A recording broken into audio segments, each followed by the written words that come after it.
The wind, a mournful dirge across the barren expanse, was Jedediah Thorne's most constant companion. It was this wind that carried the faintest whimper to his ears as he mended a stretch of fence line jaggedly torn by the night's savage storm. He paused, weathered face grim, eye scanning the desolate landscape. Nothing. Then, again, a sound so fragile it was almost lost to the moaning air. He followed it to a shallow, rain-scoured depression near the skeletal remains of a cottonwood, its branches clawing at the bruised sky.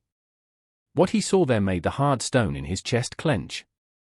A hand, small and caked in mud, protruded from the earth, fingers curled as if in a final, desperate plea. Jedediah worked with a grim urgency, his powerful hand scooping away the wet soil. Soon, a figure emerged, a girl, or perhaps a young woman, so coated in filth and dried blood she was barely recognizable as human.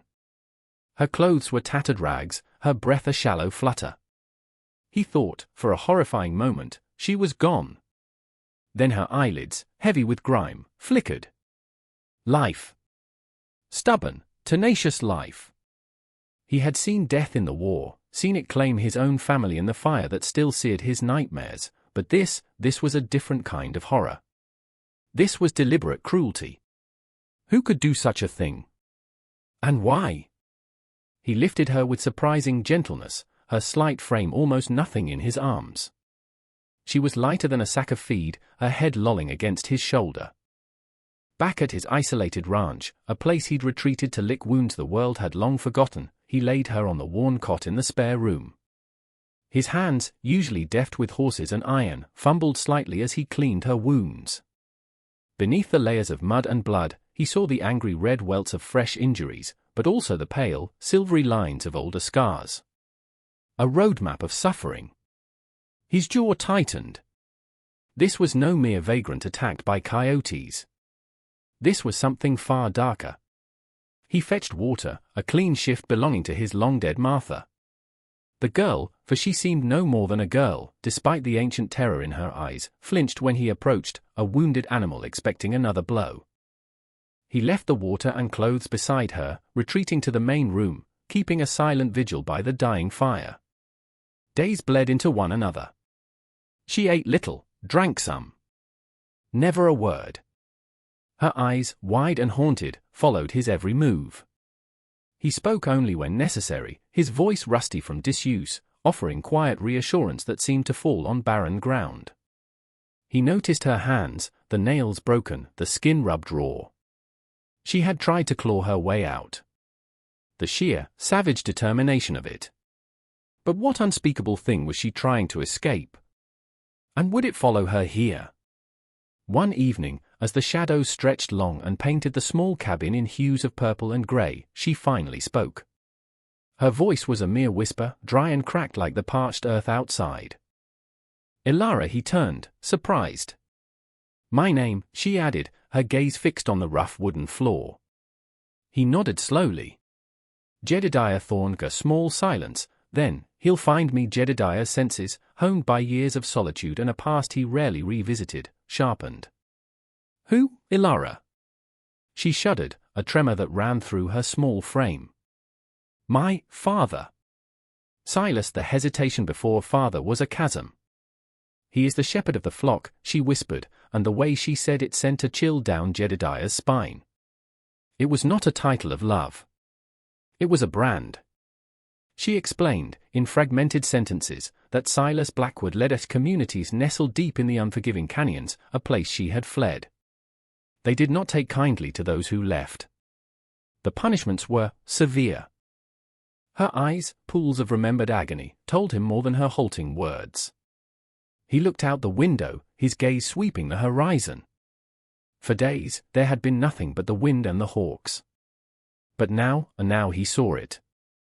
A faint plume of dust, miles distant, but distinct against the setting sun.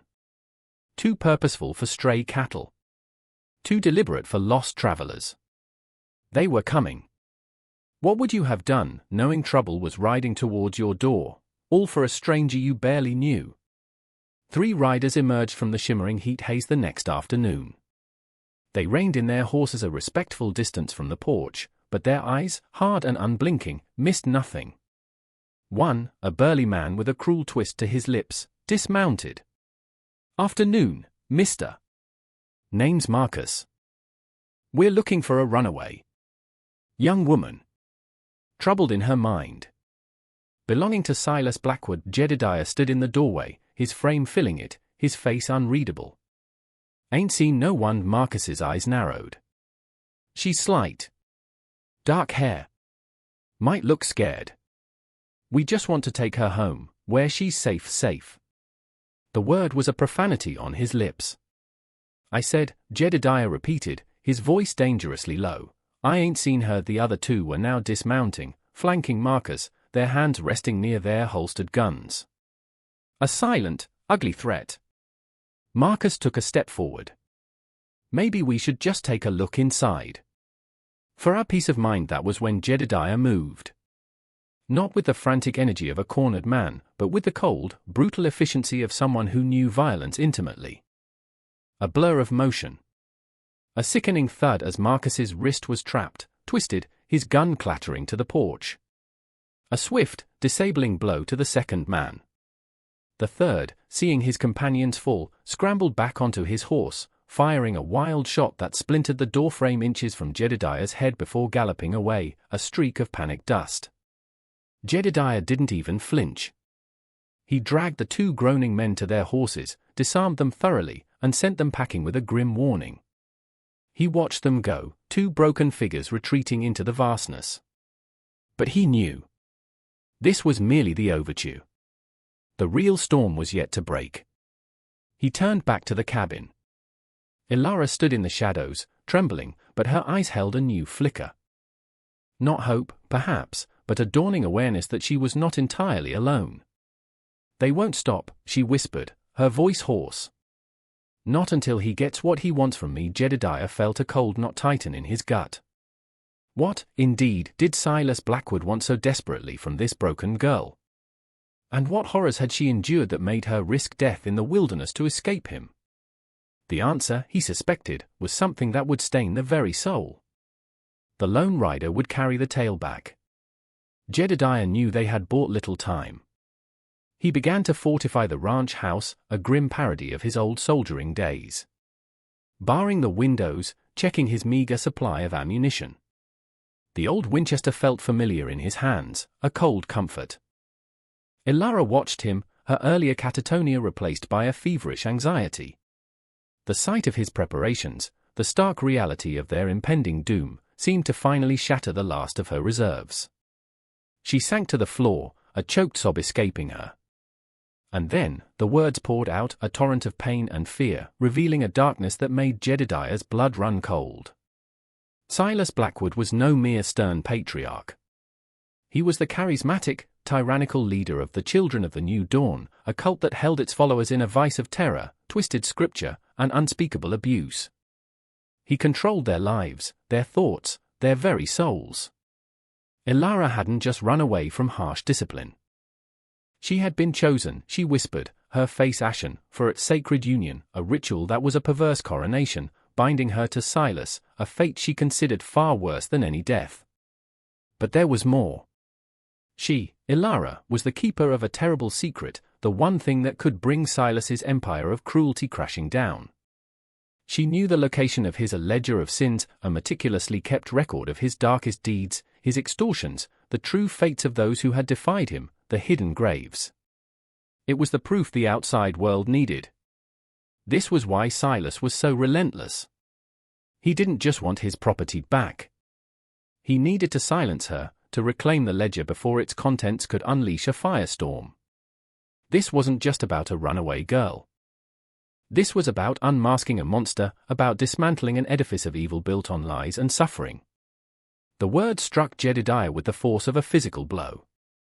His own buried grief, the crushing helplessness he'd felt as fire consumed his past, surged within him. He had been powerless then. But not now.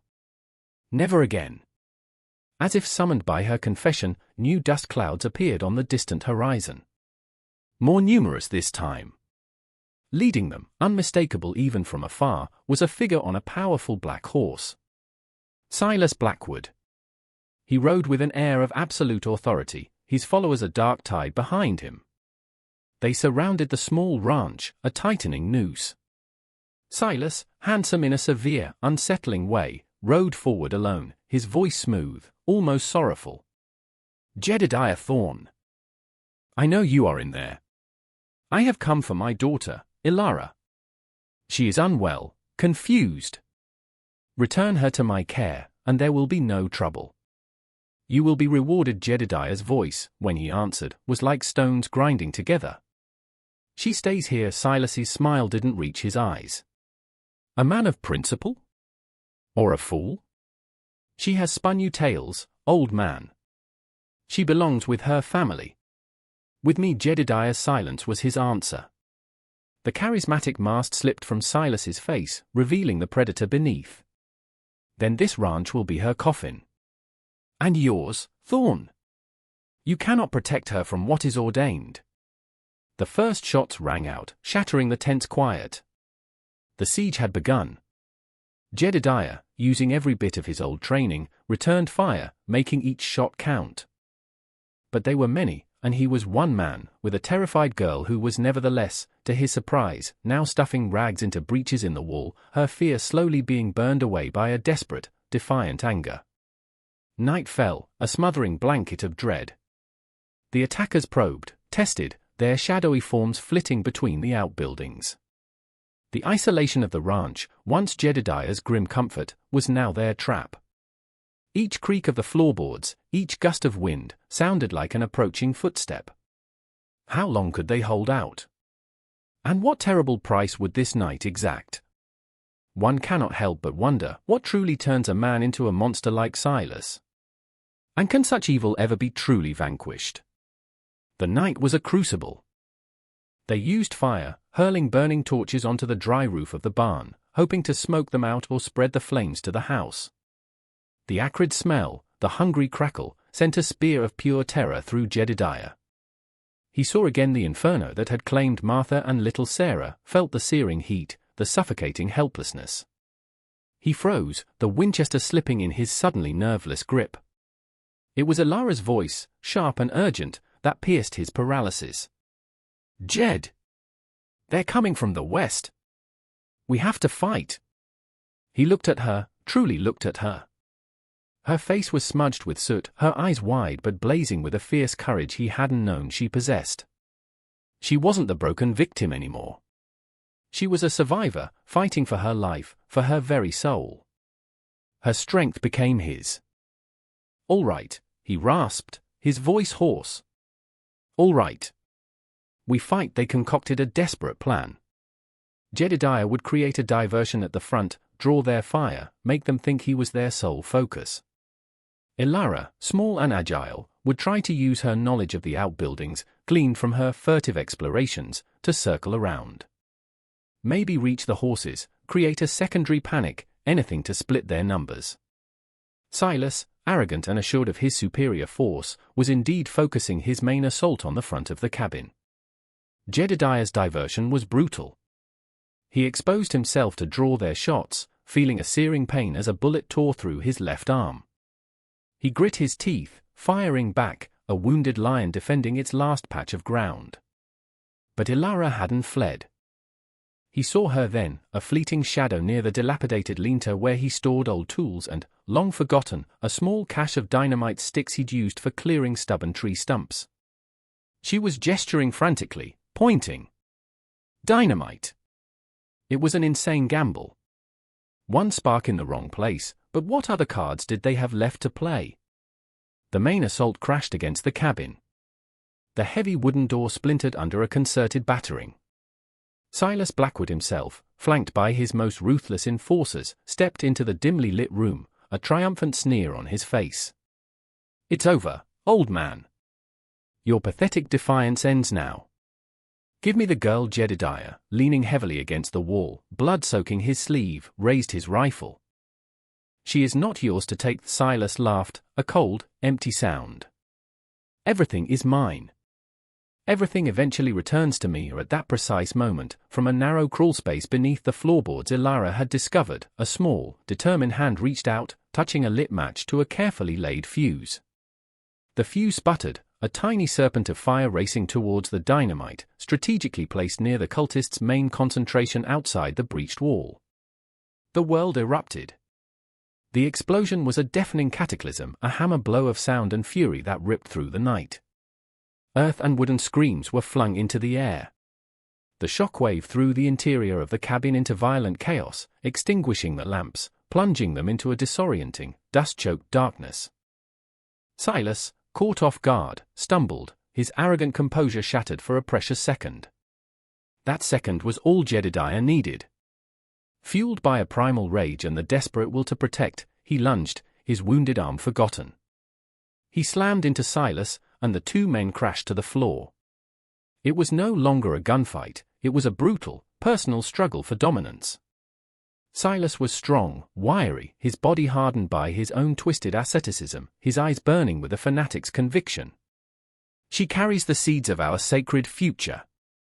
You cannot comprehend," he snarled, his fingers clawing for Jedediah's throat. "I comprehend evil when I see it," Jedediah grunted, driving an elbow into Silas's ribs.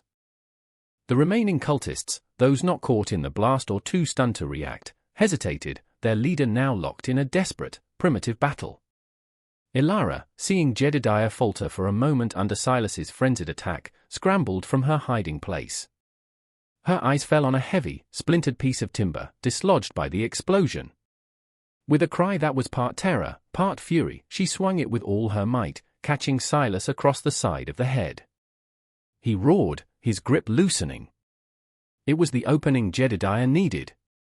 With a surge of desperate strength, he subdued the cult leader, not with a killing blow, but with a weary, bone-jarring finality that spoke of an end to the madness. He bound Silas with a piece of rope, the fight draining out of him. Outside, the few remaining henchmen, witnessing the utter devastation, the fall of their invincible leader, and the unexpected, savage ferocity of the defense, lost their nerve. They melted away into the pre-dawn gloom, their dark crusade broken. Dawn arrived pale and bruised, painting the ravaged ranch in hues of grey and faint rose. The air was thick with smoke and the metallic tang of blood, but it was quiet. The unholy siege was over. Jedediah, slumped against the bullet-scarred wall, his arm crudely bandaged, watched as Ilara, trembling but resolute, stepped out into the first light. She was alive. She was free. Some time later, drawn by the distant thunder of the explosion and perhaps a faint signal fire Ilara had managed to light on a nearby rise, the county sheriff and a small posse arrived. They found a scene of grim carnage, a defeated cult leader bound and silent, and a story almost too incredible to believe. Silas Blackwood and the few loyalists who hadn't fled were taken into custody. And Ilara, with a quiet dignity that belied her youth and trauma, led the sheriff to a hidden crevice in the rocks miles away, where Silas Blackwood's ledger of sins lay wrapped in oilskin. Its contents, when revealed, would send shockwaves far beyond the confines of Jedediah's ranch, dismantling the children of the new dawn, piece by horrifying piece, freeing countless others from its insidious grip. The town, indeed the entire region, was stunned by the depths of depravity it exposed. Weeks turned into months. Jedediah's arm healed, leaving another scar to map his journey. Ilara, no longer the dirty beggar girl, but a young woman whose spirit had refused to be extinguished, chose to stay. She helped him rebuild the fences, tend the small garden, her presence slowly filling the hollow silences of the ranch. The place, once a monument to Jedediah's solitary grief, began to breathe again, to feel like a home. She had removed her hood, not just the grime-caked rags of her escape, but the shroud of fear and anonymity. In doing so, she had revealed not only her true, brave self but had also allowed Jedediah to see a path beyond his own shadowed past.